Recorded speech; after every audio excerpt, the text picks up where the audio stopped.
What's up, guys?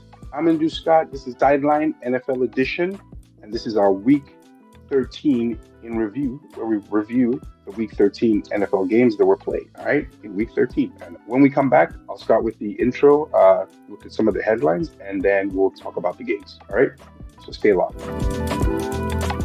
All right, guys. Before I start the headlines, I'd like to apologize for taking about 2 or 3 weeks off, more like 2 weeks off. I've had some stuff I've had to deal with internally, but I will try from now to the end of the season to actually review all the games. Every consistency matters. I know it matters, and I apologize ahead of time. I will do this from now on. We have 5 more weeks to the end of the season because we're in week 13. There's 18 weeks, and then we have the playoffs. So I'm going to ride through that whole period. All right. So let's look at some of the headlines for week 13. Will the Bills steamroll the Steelers in Pittsburgh, or will the steel wall hold? Find out. Cowboys and Chiefs had a wild turkey shootout in Dallas with a surprise ending. AFC rivalry alert. Joe Burrow is back and he roars at the Ravens. Bears ground the Eagles as Chicago's running game resurges. True, they just found that running crazy. Colts try to rebound against the Texans in an AFC South showdown. The Rams versus the Panthers, surprises and shakeups in the NFC. You'll see what that's about. Seahawks Sam Darnold is looking for revenge against his old team, the Vikings. Broncos survive a scare versus the Commanders, maintain a lead pace without, by not losing the game. I guess I gave up the result on that. But yeah, we'll talk about that more. Let's jump into the main program and talk about the main games. So the first game we're going to start with is Bills versus Steelers. Stay along.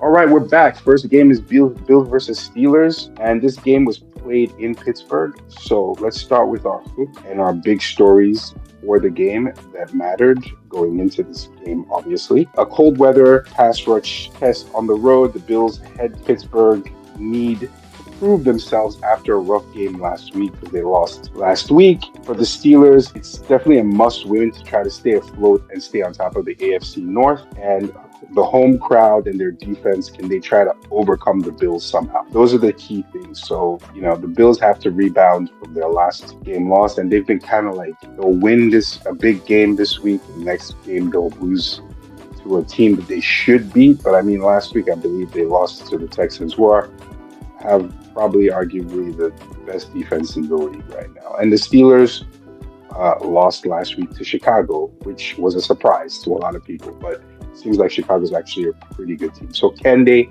try to get a home win? Because usually at home, the home team plays strong. Let's dig into it.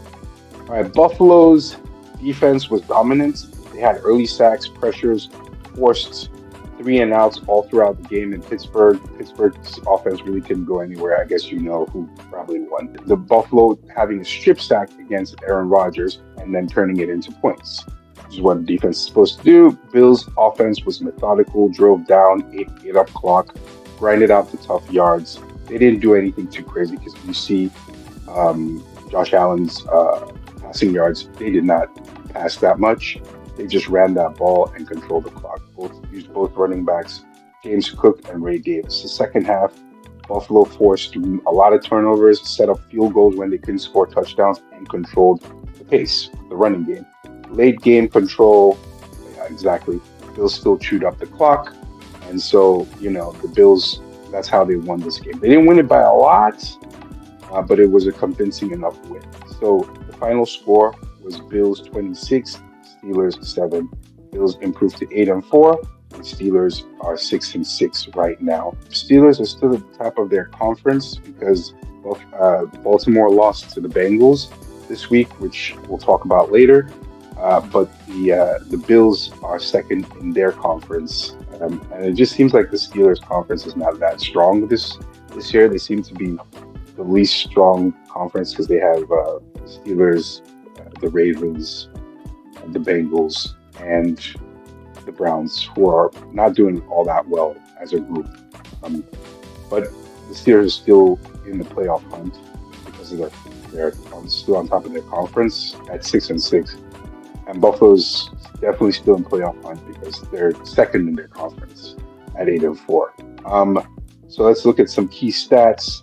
Josh Allen, like I said, didn't pass a lot, 125 yards, one touchdown, one interception. Aaron Rodgers was basically inept this game, and actually he came out of the game because he got roughed up. 117 yards passing, not great for Aaron Rodgers. And also, Buffalo really couldn't get, not Buffalo, Steelers couldn't really get anything going on the ground game either. For rushing, Buffalo controlled the clock and they were running, just running down, eating the clock. Both their running backs did pretty well. James Cook, 32 carries for 144 yards rushing. Ray Davis, 9 carries for 62 yards. Both did very, very well. Buffalo's defense had multiple sacks, 2 turnovers, including the strip sack, which turned into points after a fumble recovery. Steelers' offense was held under 200 yards total, which is not great, but it would be good if their defense could stop Buffalo. Their defense did try, but they couldn't stop the run. So that's what it is. Bills' time of possession was really good, especially in the second half where they limited the chances. They just kept the Steelers on the bench, Steelers' offense on the bench by controlling the clock. So again, like I said, Steelers improved. The Bills improved to 8-4, while the Steelers fall to 6-5. This keeps Buffalo in the AFC wildcard hunt. They're still in their playoff. Unless something crazy happens where they lose 5 games in a row, which I doubt, they're probably going to be in the playoffs or the wild card. For Buffalo, they have to win they have to win at least 3 or 4. I think the best thing would be to put them in. They'll probably still get into the playoffs. They need to win at least 3 games to ensure that they're on top of their conference. Because if they come second, there's a chance they may not go to the playoffs. If they come second in their conference, there's a chance they may not go to the playoffs. Anyway, final thoughts. Again, it builds on what I just said. Buffalo is still in the playoffs as it is right now, barring anything crazy happening like them losing 5 games in a row. They're good to go.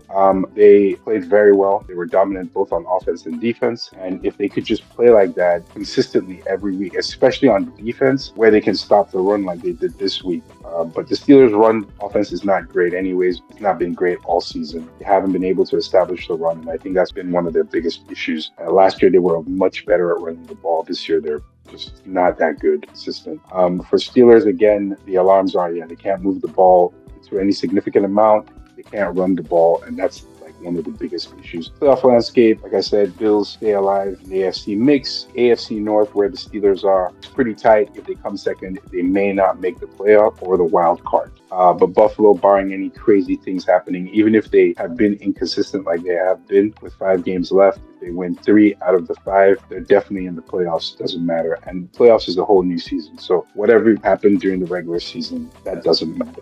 What to watch, can Buffalo replicate this form on the road going forward? They're not a darkest threat in the wild card. They are a playoff threat, and they replicate this form going forward. Pittsburgh must rediscover some kind of running. They need to find how to run the ball. They need balance because they can't put everything on a 40-plus-year-old quarterback's hands. So if the more Aaron Rodgers has to throw the ball, the worse it is for the team. You got to be able to establish some kind of running game or short passing game that can get you those quick, short yards and then take time off the clock, or else you can't win the game in the NFL. That's the truth. All right, let's go on to the next game. Next game is Kansas City versus the Cowboys, where there was a major shootout in this Thanksgiving game. We'll talk about it when we come back. All right, we're back. So this game's Chiefs versus Dallas Cowboys. All right, let's look at some of the key storylines besides the fact that it was a Thanksgiving game. So Thanksgiving night fireworks, high-powered offensive collide between the Chiefs and the Cowboys. And the Chiefs were trying to stop the Cowboys' recent winning momentum. Let's see if they achieved that. All right, Cowboys have really surprised me. And I think Jerry might, kind of knows what he's doing right now, which upsets me because my Giants just don't know what the hell they're doing. Matter of fact, they're out of the playoffs, but let me leave that rant. For Dallas, a chance to prove they can handle the pressure and fight for NFC relevance. I think they're pretty relevant right now, so they've kind of proved that to us. But whether they get to the playoffs is the issue because they're overperforming what they were supposed to this year.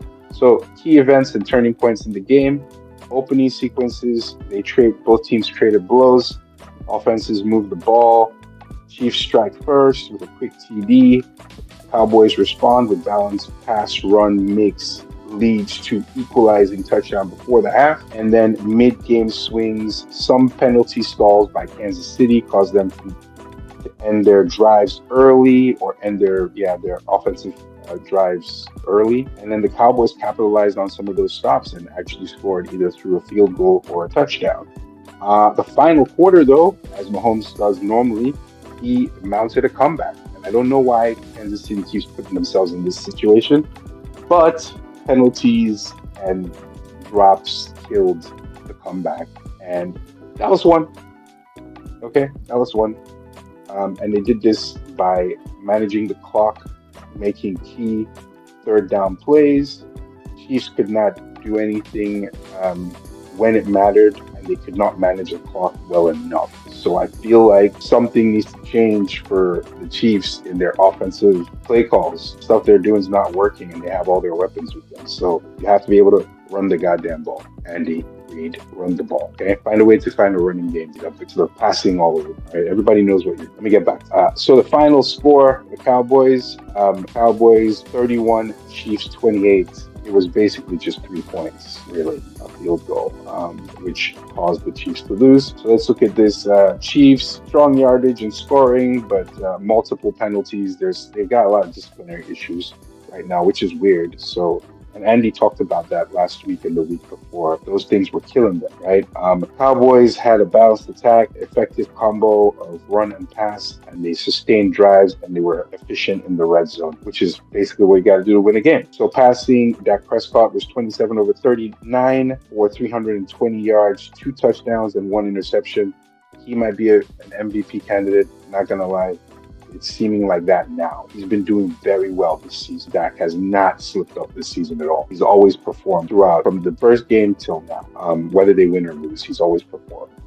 Pat Mahomes was 23 of 34, 261 yards, 4 touchdowns. It was pretty good, but he just couldn't make things happen when it was required to, or his teammates. I saw the game. His teammates kind of messed him up by having penalties and also not catching the ball when they do that. Rushing the Chiefs, Kareem Hunt had 14 carries for 58 yards. And then for the Cowboys, Javonte Williams had 17 carries for 59 yards. And also a new guy, I never heard of this guy before, on the Cowboys, Malik Davis, 3 carries for 47 yards and a long touchdown. That was a key touchdown that they had. It seemed like the Chiefs were holding them, holding down or slowing down Javonte Williams, who's had a pretty good season and a resurgence so far now that he's with the Cowboys. But Malik Davis is a different type of runner. He's more like a slasher, quick guy, fast. And I guess they just never heard of him or seen his style of running. So I guess that when I saw how he ran against them, it was a different dynamic, whereas Javonte Williams is more of your traditional grinder pounder, explosive grinder pounder, whereas Malik Davis is a slasher. And I guess, his running style was more effective against the Chiefs defense, which is why he had a critical touchdown. Receiving, we had Chiefs. Rasheen Rice was the top receiver for the Chiefs. He had 8 receptions for 92 yards and 2 touchdowns, did pretty well. Xavier Worthy had some key drops, but he did okay. 4 receptions for 61 yards. Travis Kelce, 5 receptions for 45 yards, 1 touchdown. The Cowboys, CeeDee Lamb had him a big game. He is, the combination between him and George Pickens is just great.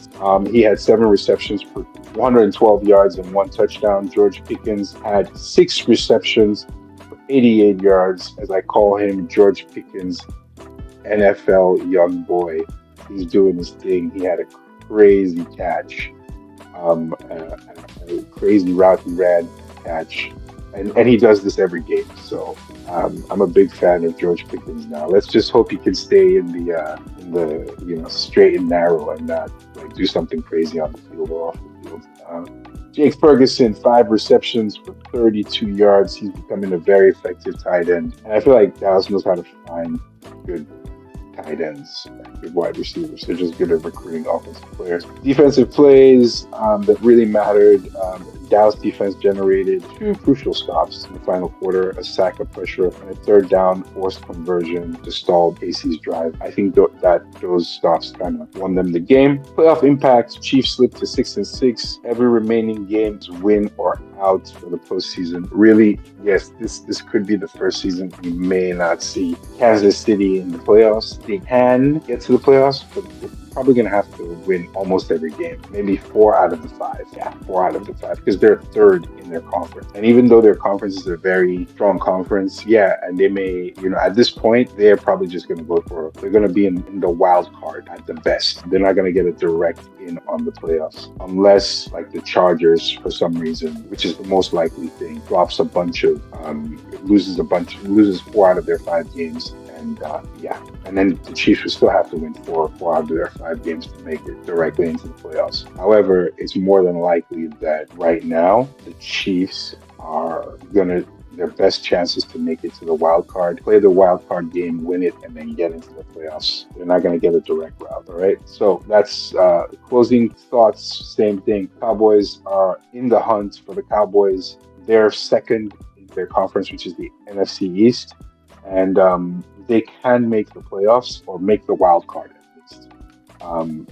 As it is right now, they are 6-5-1, so they can't lose a bunch of games. Though it's kind of choppy.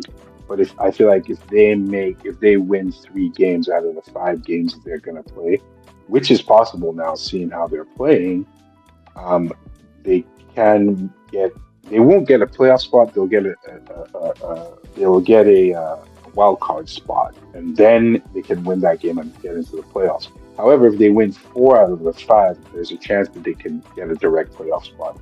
For the Chiefs, again, like I said, the only way they can win an outright playoff spot, and even if they win all 5 games, it's still probably going to be wild card. And the only reason that they'll get that is because they are AFC West, and it's a very strong league.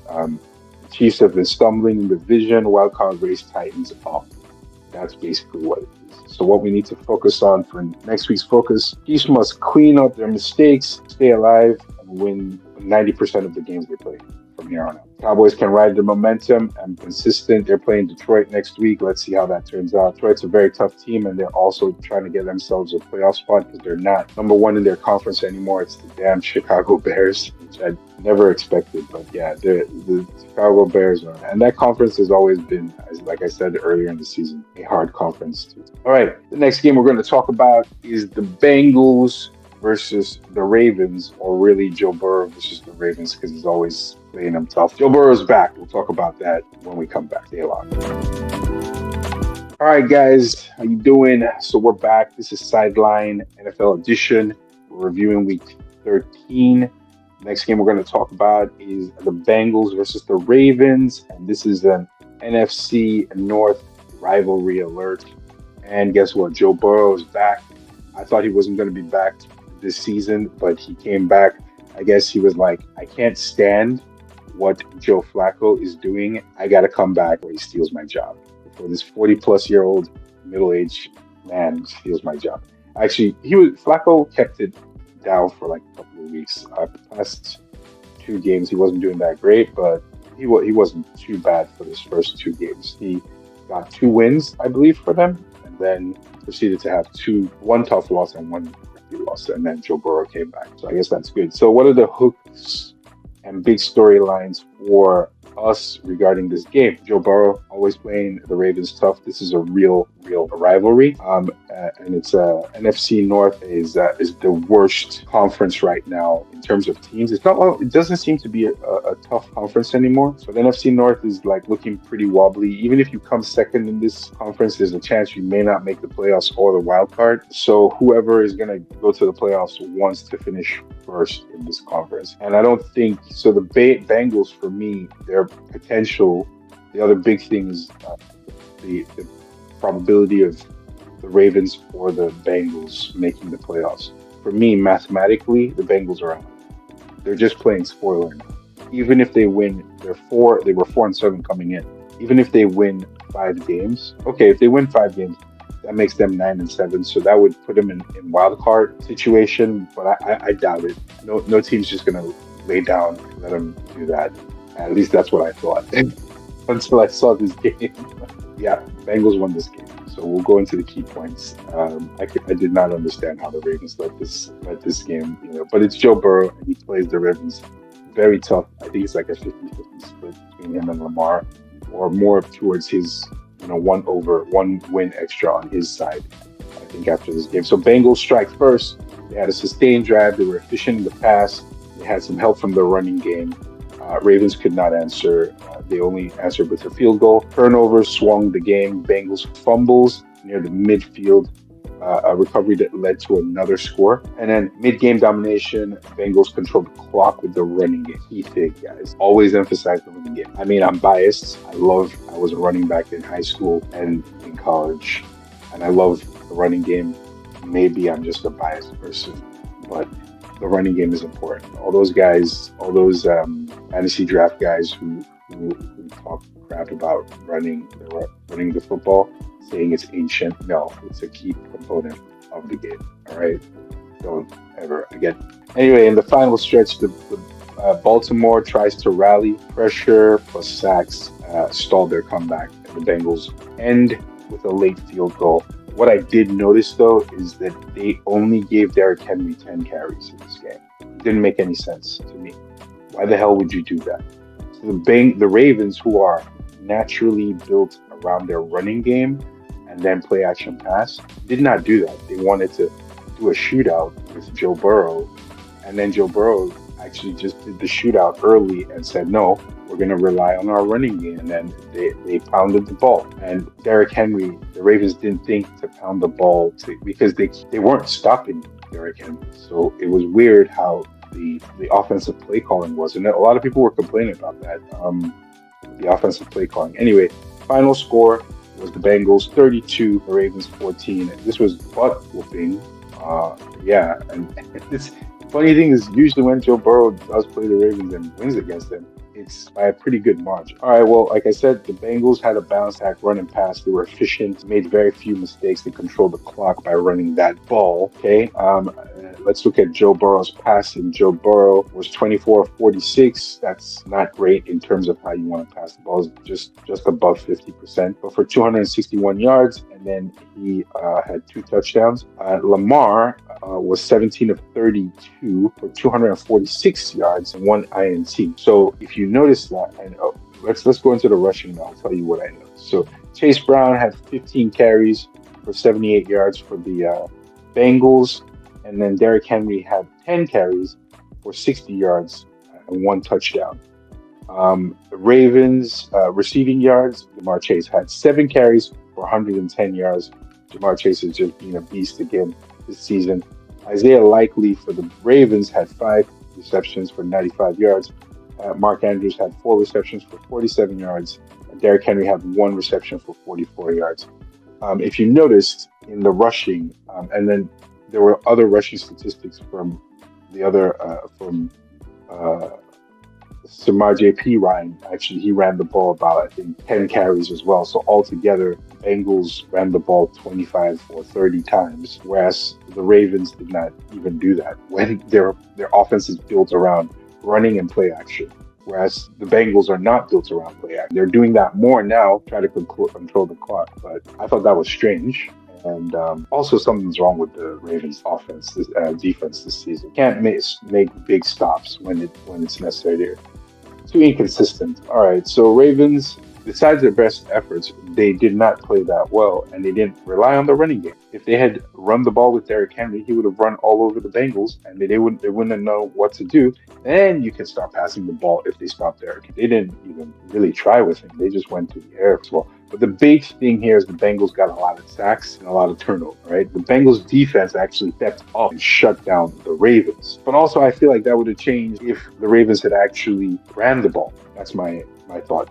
How does this impact the NFC North? It tightens the margin of error for the Ravens. The Ravens can no longer lose. They can't lose more than 4. They can't lose more than 1 game now. Because right now they're 6-6.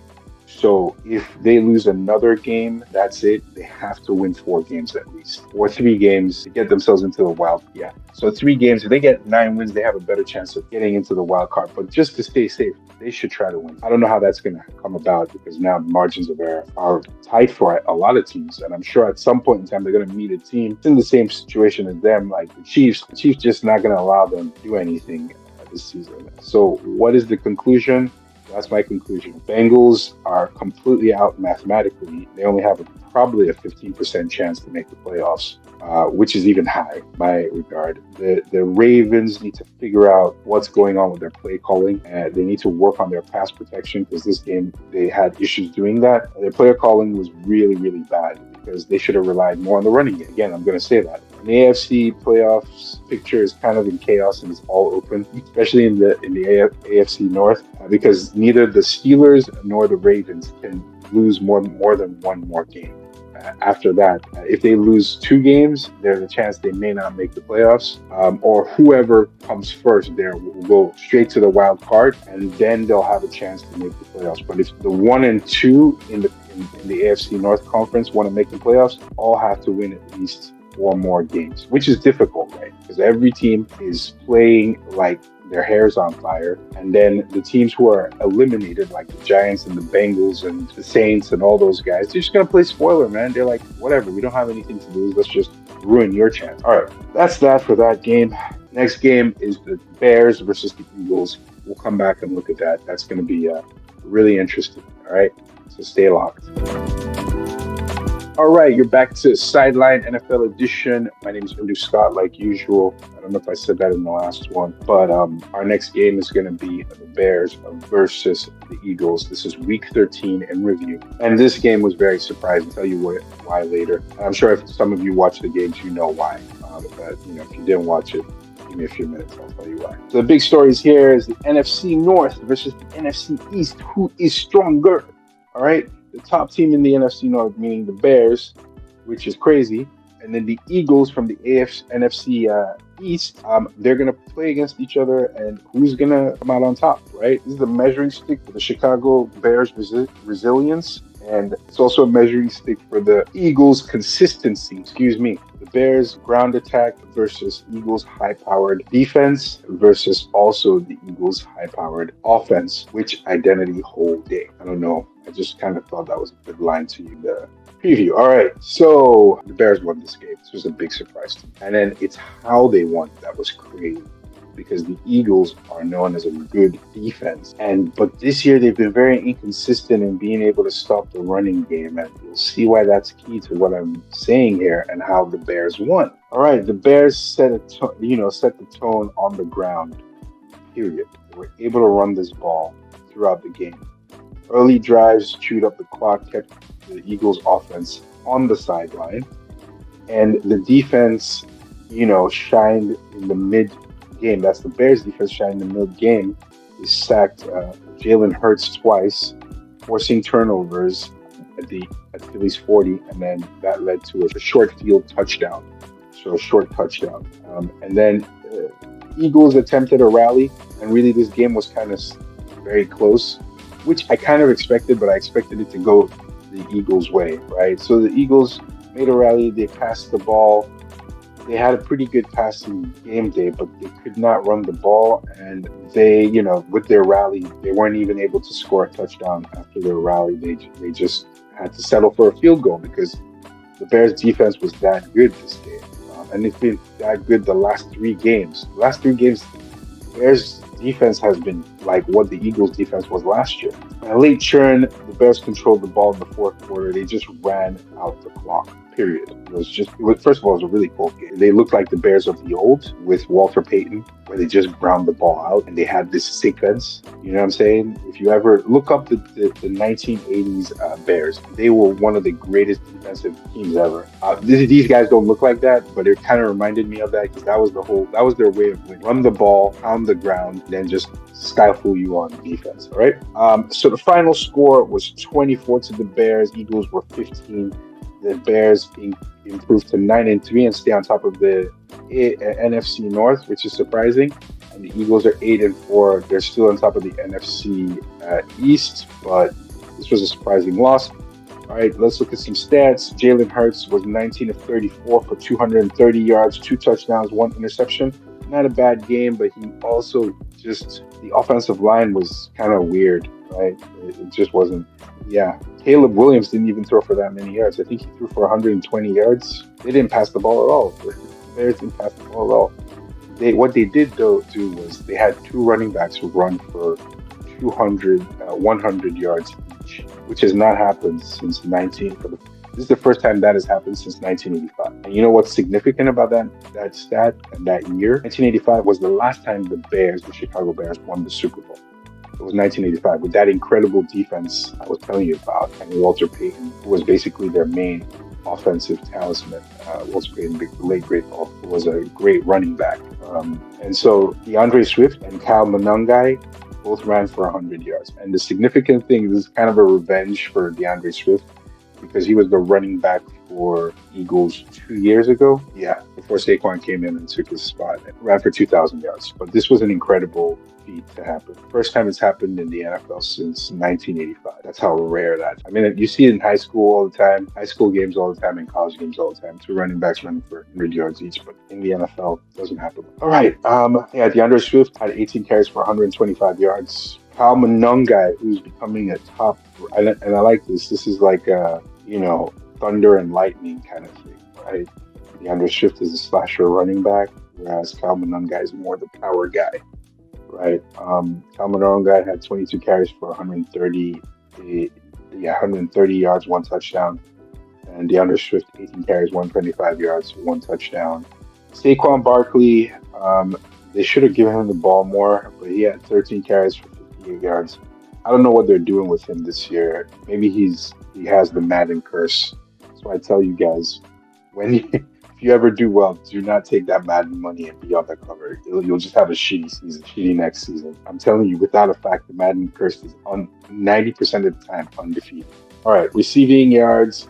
A.J. Brown, Eagles started getting him more involved in the game. 10 receptions for 132 yards, 2 touchdowns. For the Bears, they didn't really pass the ball much, but when they did, they had Cole Kmet, who had 3 receptions, 36 yards, and 1 touchdown. On defense, the Bears' defense that was quite significant. Kevin Byard, who's been a top player this year defensive player for them this year, had 1 interception. Deshaun Wright also has been a top player for them. He has a very interesting story because he keeps getting interceptions, but today he got a fumble recovery, he forced fumble and a recovery. I think the biggest issue with the Eagles offense is their play calling. They're not integrating the running game enough, specifically with Saquon. I don't know what they're doing. I thought they were reserving him for this half of the season, but they need to grind him out the rest of the season. I hate seeing them use him like that. And then not incorporate him and the other running backs they have. They have 3 really good running backs on the Eagles. So if his style's not working on the run, you can go to the kid from Clemson. There are so many guys you can go to, and they have enough running backs in the Eagles that Saquon's style is not working. You can try another style and then just mix and match. You can't just not run the ball, right? Or try not to. I don't know. They need to also trade A.J. Brown because they can't accommodate him and the other receivers and also trying to run around grind the ball, which is what they need to do because they're a play action team. Okay, let's look at what this means. Closing thoughts and the implications of this game. So I think it's more of a pride thing. It doesn't affect the Eagles, but questions their consistency and the fact that their defense is kind of faltering despite all the new, the in-season trades they made and the new young talent they got. They need to be more consistent on defense. Luckily, it doesn't affect them that much, except for their pride. They were one of the top teams now, but they're in the NFC. But now I think they're like the number 4 team in the NFC or number 3. Number 1 is the Bears, funny enough, which is also surprising. Chicago, they've now found their formula to win games, is run the ball. Play action, and they're going to make it to the playoffs. Whether they'll go far after that, I don't know, because they have a young quarterback who's not been to the playoffs. They have a coach who has been to the playoffs as an offensive coordinator, but not as a head. He's a rookie head coach. So he's also overperforming, which has its own curses too as well. If you're a Giants fan, you'll know what I'm talking. So Philly wobbly, they'll make it to the playoffs, I believe, but they have to have a better run defense. I mean, they're inconsistent. Some games they destroy the run, some games they don't destroy the run. They just get run all over. So they need to be more consistent in that part. What are the dynamics? What does this mean for the AFC East and AFC North? What's happening there? Bears emerge as a serious threat. They're number one in the AFC North. Enough said on that. Eagles must rebound and or risk dropping behind in the AFCs. I don't think they'll drop behind, but yeah, they gotta win at least their eight. If they win the next four, they gotta win. I think they should shoot to win the next four games. That'll have them ending the season 12 wins. If they get 3 wins, that's okay. They're definitely going to be in the playoffs, but they should shoot for at least 4 wins and then give themselves a break that last game and then try to get themselves ready for us. Because if you win your conference, you get the first playoff, which is good. Or maybe they shouldn't get off the first playoff game if they really want to win the Super Bowl. Because remember, they won the Super Bowl. They're defending champ. Everybody's gunning for them, and they need to have that fire, right? That seems to be a thing as well. All right. Well, the next game we're going to talk about is the Texans versus the Colts. We'll be right back. Stay along. All right, guys, welcome back. Sideline NFL Edition, Week 13 in review. We are going to talk about the Texans versus the Colts. All right, very interesting game because this is an AFC South rivalry, and it's a pivotal game for the Texans especially. So let's see how it ended up being. And here's some of the big storylines. Again, like I said, there's a pivotal battle in the AFC South that's going to determine, it's not necessarily going to determine the leader, but it is going to determine the leader, maybe. I think the Jaguars are ahead of the Texans because the Texans started out the season really bad. I think 4 straight losses before they started winning some games. So this is really significant for the Texans. And then also, because the Texans are the underdogs. And also, the Texans defense are crazy good. So it's a high-powered offense in the Colts versus a high-powered defense in the Texans. Which one win? The immovable object versus the movable force versus the movable, something like that. I'm sure I'm not saying it. So those are big headlines, right? Pivotal battle in the AFC South and the high-powered defense of the Texans versus the Colts are coming off of a loss against the Chiefs last week, which they should have won, but Chiefs are a sneaky team, especially when they're playing. So let's see how they respond. Key thing, Texans snuck out a win. They took a scalp off of another big player in the AFC. Last week it was the Bills, and this week it's the Colts. And sometimes that's how you have to do it so that you can win and get into the playoffs. And it was that defense of the Texans that's just come at it. Well, they haven't come out of nowhere. They've been pretty good for the last 2 years, but they just resurged. They remembered how to work. They've resurged the last 3 or 4 games, especially. So we started out with early back and forth, field goals traded from both teams. Offenses felt each other out, not in the sexual sense. Midway game swing, the Colts defense gets a turnover in the Texans red zone, and it swings the momentum. The Colts respond with a long drive with a balance of run and pass, which they do very well, by the way. And they take the lead right before the half, right? The second half, though, was a trench fight, very tight. Both defenses stifled each other. And actually, both defenses are pretty good. So I like the Colts' mid-season acquisitions for defense because that can help them play a little bit better. However, the Texans are much better. And then what ended up happening is both defenses were stopping their offenses, and so the most anybody can go, all right? However, the Texans stopped the Colts a little bit more than at key points, and that's how they were able to win. Okay, so the final score was the Texans 120 and the Colts was 16. A very tough game, and you now actually see that the Colts only have 1 win ahead of the Texans, and for a team that started the season 4-0, the Texans have come a long way. Done pretty well.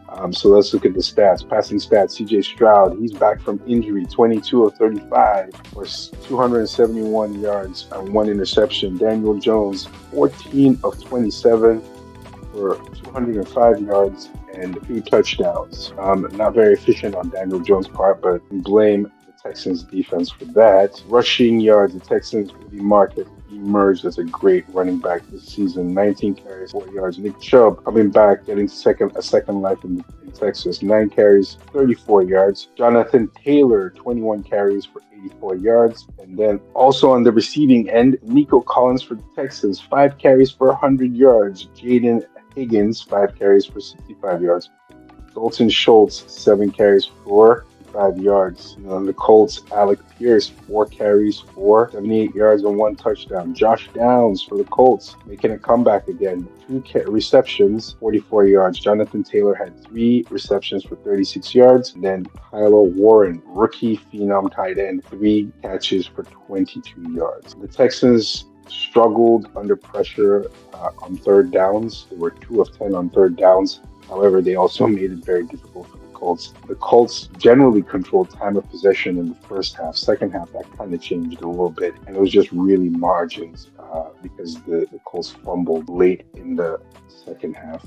In the fourth quarter, which allowed the Texans to capitalize and get a field goal. One extra field goal got them the win got them the game win. So now, what are the implications here? Colts are still alive. They were able to. There's at 8-4, they're still very much alive. If they get 3 wins out of 5 now, which is very possible with their remaining games, they're in the playoffs for sure. Ideally, you want a situation where you just you win the conference. And the Colts, funny enough, were not expected to even be this good this season. So everything here is bonus. But I think they want to make the playoffs because the whole time their late owner, Jim Irsay, has been wanting to get them to the playoffs for like 8 years, right before he died. And I think that his daughters, who are the new managers of the team, they just want to do that for him. So I think that they're highly motivated this season.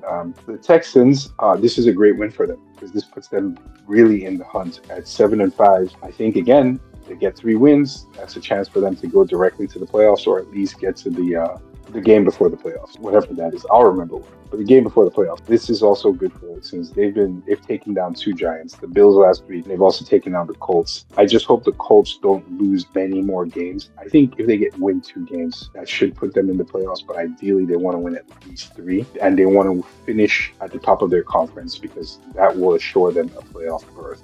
And then all the Texans need to do is also, if they win 3 games, they're probably going to get to the playoffs or go to the game before the pre-playoff game, which I cannot remember.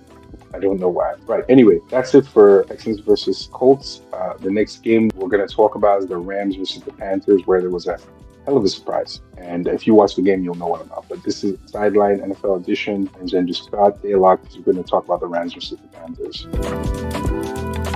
All right, we're back. Sideline NFL Edition, Week 13 in review. And the next game we're going to talk about is the Rams versus the Panthers. My name is Andrew Scott, as always. Let's get into this big storyline here. This is an NFC West versus the NFC South. That's the big story here. This game doesn't matter as much for the Rams, but it matters more for Panthers. If they get a win, they put themselves in a good place in the AFC South, or just in the overall playoff berth. For the Rams, they just had a big win last week, and they just want to, grind out a win here. But this is the NFL. A lot of surprises happen. You can't play half-ass. You got to come with everything every game. This is what sucks. That's why they're professionals. They get paid hundreds of millions in their contracts, or sometimes 50 million in their contracts. All right.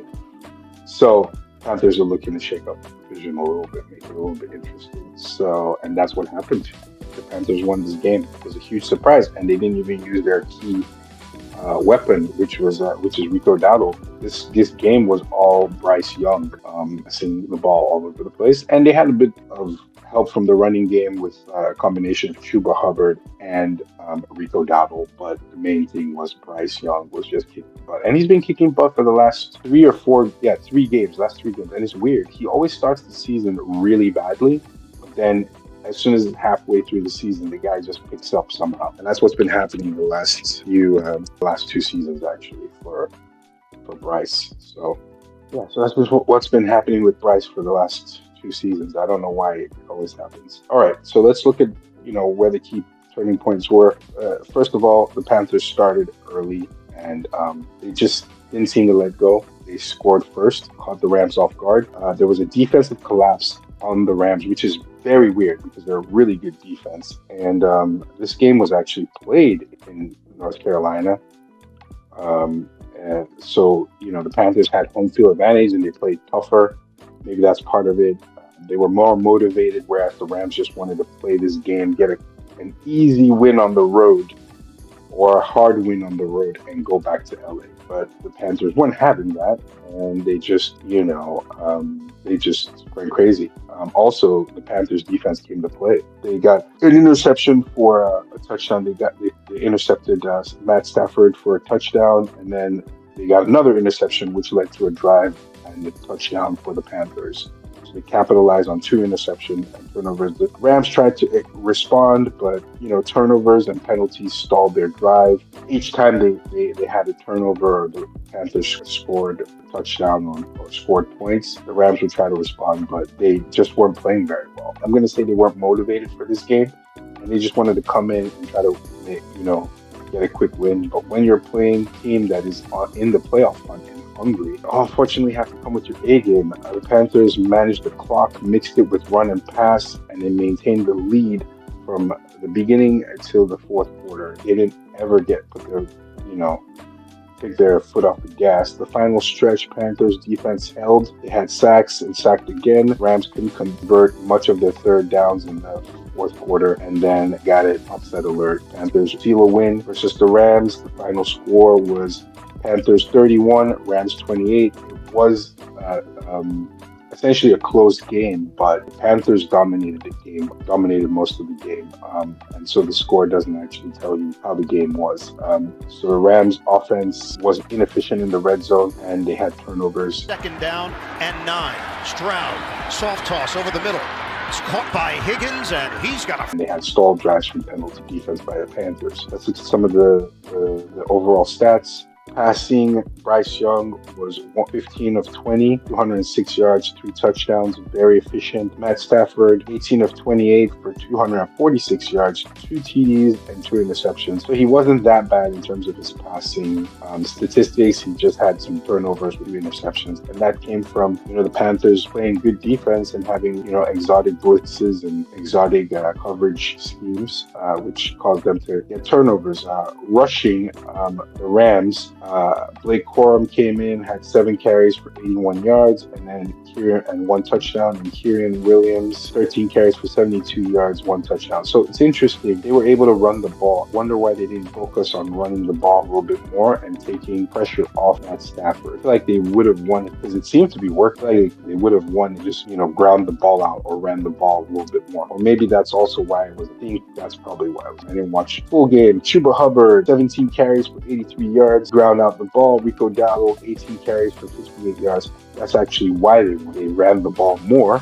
If you look at the number of carries versus the Rams, the Panthers carries versus the Rams, they had less yards, but they ran the ball more, and they were able to grind out the clock, right? They controlled the clock a little bit better at points. Receiving yards, Rams, we'll start with Devontae Adams. He had 4 catches, 58 yards for 2 touchdowns. Puka Nacua, 6 receptions for 72 yards. Xavier Smith, 3 receptions for 83 yards. Panthers receptions was Jalen Cocker, had 4 receptions for 74 yards, 1 key touchdown. Ted McMillan didn't have a lot to do today, but when he was called upon, he had 1 big reception for 43 yards and 1 touchdown. Chuba Hubbard also showed that he had hands as well. 2 receptions for 41 yards, 1 touchdown. Rico Dowdle, 2 receptions, 21 yards, and no touchdown though. How does this affect the NFC? Doesn't really much. Yeah, Rams losing. They're no longer the number 1 in the NFC. That's now gone to the Bears. They were number 1 last week. It doesn't affect their playoff race. They're still number 1 in the NFC West right now. The Rams are still number 1 in the NFC West. However, this puts the Panthers smack dab in the playoffs, so they might get a wild card spot. Jesus, that's what it was called, wild card. They might get a wild card spot. Okay, if they finish second in the NFC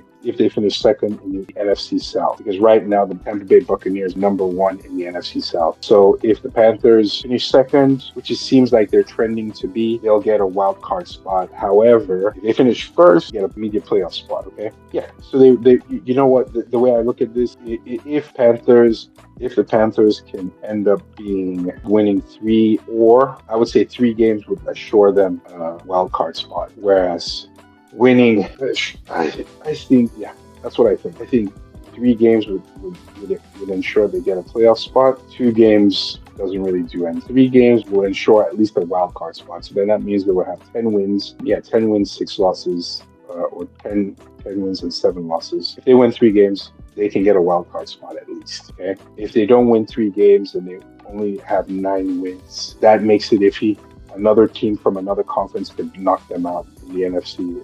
Another team. There's a lot of mathematics and stuff like that that determines it. They want to get at least 3 wins, which would put them 10 wins in total, and that gives them a better chance of getting a playoff spot or a wild card at least to go into the playoff. As far as the Rams are concerned, they're 9-3, man. Look, win 3 games, that gives you 12 wins. You're in the playoffs immediately. There's no chance of anything else. I think this was just one of those tough losses, one of those weeks where they took their eye off the ball. But hey, it happens in the NFL. All right, the next game we're going to talk about, Sam Darnold he's got a revenge game against his old team, the Vikings. So it's Seahawks versus Vikings. When we come back, we'll talk about the whole thing. It's a really good one. We love seeing revenge games. So stay locked right here on Sideline NFL Edition. So the next game we're going to talk about on Sideline NFL Edition, Week 13 in review, is Vikings versus the Seahawks. Vikings are visiting the Seahawks. Vikings can still make the playoffs. So this is one of the key stories here. Can they get a win, spur them on to the last few games in the season? Because sometimes that's how it happens. You get one win and then it builds your momentum the rest of the season. Can they get a win, in the NFC to spur them on and build a momentum, try to get into the playoffs? And then the Seahawks, can they carry on winning and being a top team in the NFC West and also in the NFC general, right? And then also, this is a revenge game versus Sam Darnold, with Sam Darnold versus his former team. What's the key thing here? Sam Darnold took the Vikings to the playoffs last year, and a lot of people were saying, hey, you know what? He's a good quarterback. That fluke he had when he was a rookie in New York with the Jets, which I think if you play for any New York team nowadays in the NFL, you're kind of cooked. But, that fluke, that shows that was a fluke. He just wasn't on the right team. Why don't the Vikings keep him? And what ended up happening is the Vikings traded him to the Seahawks, and then they kept the rookie J.J. McCarthy because they said J.J. McCarthy had a higher ceiling. We now know that that's not necessarily true, and that Sam Darnold is better quarterback, and they should have kept him. So that's some of the beef that's right here. And so we're going to see how it plays out. A newsflash, the Seahawks won. They're just a better team. Even though, again, the Vikings, their defense is good, they can't generate any offense because they don't have good quarterbacks. All their quarterbacks are either injured or just don't know how to play consistently. So let's look at it here. The early turnovers, they had an undrafted quarterback there. Now, just because he's undrafted, if he's playing in the NFL, he's a pretty good athlete. Definitely better than me, and he's definitely better than most people in the world, 90% of the football players in the world, right? But the Vikings started with an undrafted quarterback because J.J. McCarthy is either injured or they're just benching him for him to kind of watch from the sidelines, right? Who knows these days with those guys. The Seahawks got quick turnovers against the Vikings offense, and then immediately they just scored. I think their quarterback, the Vikings quarterback, was sacked and he threw like an interception, an ill-timed throw, and that turned into an interception and was returned for a touchdown. The Seattle defense was really the talk of this game, and they have been for the last 2-3 games, really, in this season. They showed some flashes of it earlier in the season, but these last 3 games, their defense has really stepped up. So their D swarmed the rookie quarterback. They had multiple sacks, pressures, forcing completions, and obviously that interception that came from an ill-timed throw and then ran back for a touchdown. Mid-game, one long Seahawks field goal pushed the lead into double digits, demoralizing the Vikings offense. Like I said, the truth is the Vikings defense played okay, but you have to have complementary football. If you don't have that, sometimes you can't build the lead, and then if the defense has to be out there all the time trying to make the plays, they get tired and they lose, they might slip up every once in a while. Game ends in the shutout. The Vikings weren't able to do anything on offense at all. And if you look at the footage with Justin Jefferson, it is mad frustrating for him because he really felt they could make a playoff run this year, and I understand it. Now, they're not mathematically out of the playoffs. That's the Vikings, but they have to win every game from now to the end of the season to assure that they get at least a wild card game, at least. So they can still make it if they win 3 games or 4 games, but it's highly unlikely, to be honest. All right, so the final score is 26-0. Seahawks scored 26 games, so 26 points, and the Vikings were 0, and it was a complete shutout. Seahawks defense had 5 turnovers, 4 interceptions, and they had multiple sacks, and they held the Vikings under 200. Yeah, terrible game for the Vikings. It's not even worth talking about a lot of the statistics because this game was really just defense, the Seahawks defense getting their offense in a good field position by getting a turnover or making a play and scoring. It's really more of a defensive game, to be honest. So we're not going to talk about the stats. Again, what's the implications of this for both teams? Great to see the Seahawks defense surging at this time of the season and then also helping the offense do good game management. If you have a very strong defense, your quarterback can just manage the game and not do anything crazy because at this point of the season, this stretch, it's about maintaining your momentum into the playoffs, right? And the more games you can win now, then you can probably take the last game off. And you really need to win every game you can in these last 5 games. The Vikings are in trouble. It was a bad night. They have systematic problems and they need a shakeup. Definitely need to find a quarterback. I don't know what they're going to do. Maybe they can force Sam Darnold back. The NFC West race is heating up because the Seahawks are making a strong statement. After their loss last week to the Rams, they're making a strong statement that they're still here. I think they're like 8-4, I believe so. Yeah, that's correct. And they are making that push for the playoffs. I don't think they've made the playoffs for the last 3 seasons. So if they make the playoffs this season, it'll be good for them, especially with the new coach there. And that's it. Seahawks ended the Vikings with their defense, right? That's how you got it. All right, next game is Broncos versus the Commanders. This is the last major game we're going to talk about, and then we'll just go over the other little. All right, so stay locked. This is Sidelines NFL Edition. All right, we're back. Sidelines NFL Edition, Week 13 in review. It's our last major game, Broncos versus the Commanders. My name is enthusiast as usual, and we're going to talk about some of the big storylines here. It's not so much of a big storyline. The Commanders are essentially mathematically eliminated, or they have a low probability to make the playoffs. I believe they only have 3 wins coming in, so there were 3-8 coming in. Even if they win 5 games, what does that make them? 8-8 already. Cowboys are currently number 2 in the NFC East. Usually, it's just the top 2 teams in the NFC East that make it to the playoffs. It's never the third team, unless all teams have above 10 wins. That's the only chance that can happen, and I don't think that's happening this season. So even if the Commanders beat the Broncos and win every game after this, it's not likely. But anyway, this is a Sunday primetime showdown. Again, the Commanders are not mathematically eliminated at this point, but if they lose tonight, they're definitely mathematically eliminated. And guess what? They did lose. I mean, it's not a surprise, but they almost won this game. It went down to overtime, down to the wire, and it was just one stop the Broncos were able to get. And surprisingly, the Broncos defense did not play that well this game. Let's just go through some of the key things. Early start, the Broncos had a field goal after a long drive. Commanders also answered with their own field goal. Mid-game, Broncos defense get a sack, force a 3-and-out, setting up a touchdown, and then they are in the lead. Third quarter, roughing the passer incident. The Commanders are given a short field. Broncos force a field goal instead of a TD in the goal line. Momentum stays with Denver.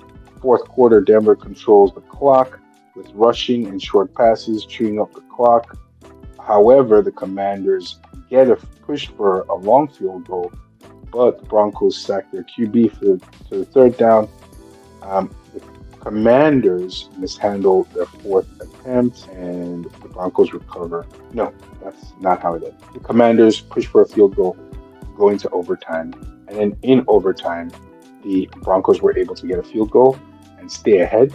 and then the Commanders get the ball back. They mishandled their fourth attempt or their fourth down attempt to try to get, you know, into field goal position so they could win the game. But that didn't happen. The Broncos recovered the ball and then just run out the clock. That's it. They won the game. It was crazy. It was a really close game. So the final score was 27-26. Broncos are 10-2. I believe they're number one, and the Commanders are 3-9. They scored 26 points. So it's 27-26 final score in Washington, D.C. And Marcus Mariota played very, very well, even though they did not win. But the Broncos defense finally showed, made key stops at the end there. Sometimes that's how it is. Even if you're a good defense, some teams will play better against you than most teams. And you just have a tough game sometimes. Maybe your players are not into it, or, the other team just has a way of figuring you out. Right, so let's go through some of the statistics. Broncos, Bo Nix, surprisingly, he had a very good game. At least in terms of his passing yardage, he was 29 of 45. They passed a lot, and he had 321 yards, 1 touchdown, 1 interception. Marcus Mariota also followed up with him, and he was a little bit. In fact, they had almost similar yardage. Marcus Mariota was 28 of 50 for 294 yards, 2 touchdowns, and 1 interception. Rushing, Commanders' top rusher for this game was Marcus Mariota. He had 55 yards on the ground. And then the next was Chris Rodriguez, who's become the premier back for the Commanders. He had 41 yards on the ground and 1 touchdown. And then Jeremy Nichols also followed up with 30 yards on the ground on 6 carries. R.J. Harvey didn't have big yardage, but he had 2 key touchdowns, rushing touchdowns for the Broncos. So they had a balanced game there with their run. Receiving, Broncos tight end Evan Ingram, 6 catches for 79 yards. Cortland Sutton, wide receiver Broncos, 5 catches for 65 yards, 1 touchdown. Adam Troutman, other tight end for the Broncos, 3 receptions for 47 yards. While the Commanders, Zach Ertz, evergreen, he is aging gracefully. He had 10 receptions for 106 yards. Terry McLaurin is finally back being the receiver he's supposed to be. He had 7 receptions for 96 yards and 1 touchdown. Deebo Samuels, 5 receptions for 64 yards. So, the Commanders played pretty well, but unfortunately they couldn't win this game. I think they're mathematically eliminated from the playoffs, so that dream is gone. And I think mainly it's because they didn't have their quarterback this season. I felt they would at least finish second in the NFC East. Now they still could, but then that means that the second team from the NFC East is not going to go to the playoffs. However, I doubt that they'll surpass the Cowboys. Cowboys have a lot of momentum. They're trending towards at least getting into the wild card. What are the implications? Broncos hold strong. They're the number 1 team in the NFL right now. Commanders could have been. They had a gutsy performance at home, but they just couldn't eke out a win. Sometimes it happens. And it's crazy. There's an AFC power shuffle where the Broncos are the number 1 team as opposed to the Chiefs. Crazy. Key takeaways: hostile games with playoff implications, defense plus clock management, and composure wins you game. I believe that's what. All right, so these are our main games. When we come back, I'll go through some of the other games that happened in the NFL in Week 13, and that should be it. All right, so stay locked. All right, we're back. This is Sideline NFL Edition. My name is enthusiast Scott, and this is Week 13 in review. We're down to our last few games of Week 13. Everybody knows that I'm a diehard Giants, and I usually put them as part of my main review of the games, but this week I did not do that. The reason why I didn't do that is I'm just angry with them. They're an awful team. They played way below expectations. We had all these good drafts that we've had over the last 4 years, and even this season I thought we had the best draft we had. Good thing that came out of it is we found ourselves a quarterback, Jackson Dart, but the way our coaches manage this team has been terrible. That leads me to the next game, and that's the game versus the Giants versus the Patriots. That game ended up being 35-15, Patriots 35, and Giants 15. I know I actually want to correct something. I remember saying that the Broncos are the number one seed in the NFL with the best record. However, that's not true. It's actually the New England Patriots, which is surprising because I knew that they were going to make the playoffs, like that they would likely make the playoffs, but I only expected them to finish second in their conference, which is the AFC East. However, they are dominant. They are the dominant team right now in the NFL, and that's a great surprise. But that's also overperformance on Mike Vrabel's part. And if anybody knows, well, look, the New England Patriots are not the Giants. All right, when Brian Daboll, who just got fired a couple of weeks ago, in case you didn't know that, the Giants coach Brian Daboll got fired, and I think it was about time, to be honest. He just wasn't being effective anymore. But when he first came in, he overperformed. We went to the playoffs. I remember that season. It was Saquon and Daniel Jones were the anchors for that team, and we went to the playoffs, surprisingly, in that first season. However, I don't think Vrabel is like that. Mike Vrabel is not a first-time coach. He's a very good coach, and I think that New England has a better idea of how to manage good teams than the Giants do. Anyway, let me not deal too much in that. The Patriots won this game 35-15. Drake May had a great game, 24 of 31 for 294 passing yards and 2 touchdowns. Jackson Dart had an efficient game as well, to be honest. He didn't throw that much, but he had an efficient game, 17 of 24 for 139 yards and 1 touchdown. I do have an issue, though, as to why he never has big yardage in his passing game. Seems to pass mainly short yards. When Jameis Winston was there last week, in the last 2 weeks, Jameis Winston was letting the ball. He was just throwing that ball deep, and he was letting the ball go. I feel like Jackson Dart needs to learn how to let the ball go, like take chances. But you know what? He's a rookie. Let's see how that works. Jameis Winston has always been that kind of daredevil quarterback who just throws the ball out, and that's part of why he throws a lot of interceptions. But maybe this is how Jackson Dart needs to start. He's efficient with the ball, and I think we have a good quarterback. I don't see any issues on his part. Okay. So the next game after that is the Falcons versus the Jets. The Jets surprised me by winning this game. They won it 24-23, which is nuts. I thought the Falcons were coming in. I thought the Falcons were a better team, but they just keep finding ways to lose somehow, even as bad as the Jets. So currently, Jets are 3-9, right? And the Falcons are also 9. That's strange. I thought the Falcons, for sure, this would be their year. They'd be a much better team. But anyway, let's talk about the statistics. Kirk Cousins is in for the injured sophomore quarterback. So he's back at the starting job, and he was 21 of 33 for 234 yards, 1 touchdown. Tyrod Taylor takes over quarterback duties. Jets for the second game in a row, 19 of 33 for 172 yards and 1 touchdown. Bijan Robinson rushing this whole game. He played very well. He had 23 carries for 142 yards, 1 touchdown. Kyle Pitts appears out of nowhere. We haven't heard from him all season, but he had 7 receptions, 82 yards. Bijan Robinson had 5 receptions for 51 yards, so he had a total of 190 yards in total. Adonai Mitchell, new addition to the Jets, came in from the Colts. And I think that's a very good thing on his part, because I think he needed a change of scenery from the Colts. And also they had a crowded receiver room. So he had 8 receptions for 108 yards and 1 touchdown, proving that he's actually a pretty good receiver, to be honest. And I think that trade was a good move on the Jets' part. All right, next game, we go to Arizona Cardinals, and they were at Tampa Bay. All right, so the Cardinals lost this close game, 17-20. The Bucks this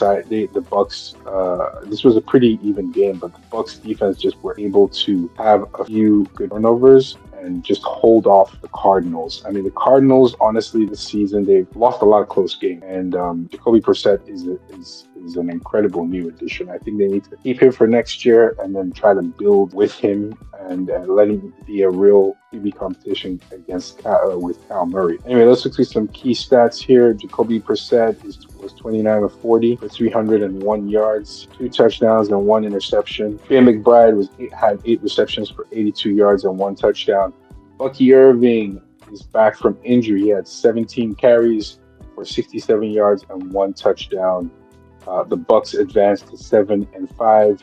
The Cardinals are mathematically out of the playoffs at 3-9. Yeah, I mean, even if they had won 5 straight games, that would still be what, 8-9? They're out of the playoffs, especially in their conference, which is the NFC West, where 3 teams are likely making it to the playoffs. So they're out. The next game after that was Jacksonville Jaguars versus Tennessee Titans. Jaguars won this game pretty handedly. The score was 25-3. Titans fall to 1-9, and the Jacksonville Jaguars are 8-4, and they're second in the NFC South Conference. And then the Titans are dead last in the league and in the conference, which is not a surprise. Let's look at some key stats. Trevor Lawrence was passed for 229 yards, 2 touchdowns, and he completed 16 passes out of 27 attempts. Kobe Myers was the leading receiver for the Jaguars. I think he's got a second life now that he's gone to the Jaguars from the Raiders. He had 82 receptions and 1 touchdown on 5 catches. Josh Hines-Allen had 2 sacks. He's proven to be a real top defender. I'm glad he actually put that Hines abbreviation in his name because every time we heard Josh Allen and they said Jaguars, would be like, hey, when did Josh Allen go to the Jaguars? I thought he was a Buffalo Bill for life. But anyways, he did pretty well. 2 sacks, and he's been a sack guy. I think he has a total of sacks this season, but that's still pretty good. That's why they pay him the big bucks, so he can get sacks. I think he's trending to get at least. All right, top rusher in the whole game was Tony Pollard, who has been very quiet this season. He hasn't had 100-yard rushing game this season, which is weird. He had 10 carries for 60 yards, and I wish they found a way to get him more involved in the game, but he hasn't really gotten very involved. This is a good win obviously, this is an in-conference win for the Jaguars, what they were supposed to do. Unfortunately, the Titans are still trying to find themselves, especially after their coach, Coach Callahan, their head coach, Coach Callahan, got fired mid-season. So this is just a write-off year, to be honest. They'll probably be picking at the top of the draft next year. All right, next game, our last game, I believe. That's Las Vegas Raiders versus Los Angeles Chargers. And the Chargers won this game 35-14, and the Raiders fall to 2-10, whereas the Chargers are 8-4 and they're second. And this is an in-conference game. Is the AFC West. Chargers are now second in the conference, whereas Broncos are first in the conference. And then the Raiders are dead last in that conference. And then the Chiefs, who were the former conference leaders, are third in the conference. So that shows you how competitive that conference has been. I think it's either the second or first toughest conference in the league. So to be honest, 3 teams out of that conference can go to the playoffs this year. All right, key stats. Justin Herbert, 15 of 20 for 151 yards, 2 touchdowns, 1 interception, but luckily that didn't mean anything. And they just ground and pounded this ball. So Vidal Kimani, who's a sophomore running back, he had 26 carries for 126 yards rushing and a touchdown. They just controlled the ball the whole game. It's great to watch, really. I always love it when teams run the ball. So what are the closing implications for the whole, and what is the playoff picture for the whole season? I'll talk about that when we come back just after this. So stay locked on Sideline NFL Edition. We'll conclude Week 13 with the full picture of the playoffs, or just a review of the full picture of the playoffs. All right, we're back to Sideline NFL Edition. I want to wrap up Week 13 in review. My name is Andrew Scott. We're just going to look at what matters now, or the playoff for the NFL now that we're in Week 13. First of all, we have 5 weeks left of NFL regular season before we go to the playoffs. What's happening now is the playoff race is tightening. A lot of teams have probably clinched or have not actually, most teams have not actually clinched their playoff berth, but a lot of teams have put themselves square in playoffs just by mathematics. So if you've got 10 wins by this time, you're probably going to go to more than like, even if you don't win any other games this season, you're more than likely at 10 wins and above going to go to the playoffs. There are only two teams or three teams, I think, that have 10 wins. You have 9 wins, you need two more wins to clinch your playoff spot. Now, to win your conference is the best thing because then you get a game off in the playoffs. The first playoff game and the wild card game, you don't have to concern yourself with. You only have two playoff games. That's whoever wins the first playoff game from your conference, from whichever general conference you come from, either AFC or NFC. Then you play that person, and then you play whoever the NFL assigns you to in the matchup, and you play that game, and then after that you're going to the conference championship, play the other team that went off. But listen, the playoffs is a completely new season. It's not like all the teams that do well in the main season. When you get to the playoffs, it doesn't matter. Any team can win. I've seen teams like even the Giants back in the 2000s. They came in 9-7, or only having 9 wins in the playoffs. By the time they got into the playoffs, they were the best team in the playoffs, and they won the Super Bowl. This happened twice, where they came in with 10 wins and 9 wins, and by the time the playoffs came, they were the best team in the playoffs. Period. The playoffs are a completely different thing. Wild card chaos still keeps going on. Teams like Buffalo, I wouldn't say the Bengals. The Bengals are gone. Even with 4 wins, they're done. Buffalo, Seattle, Denver.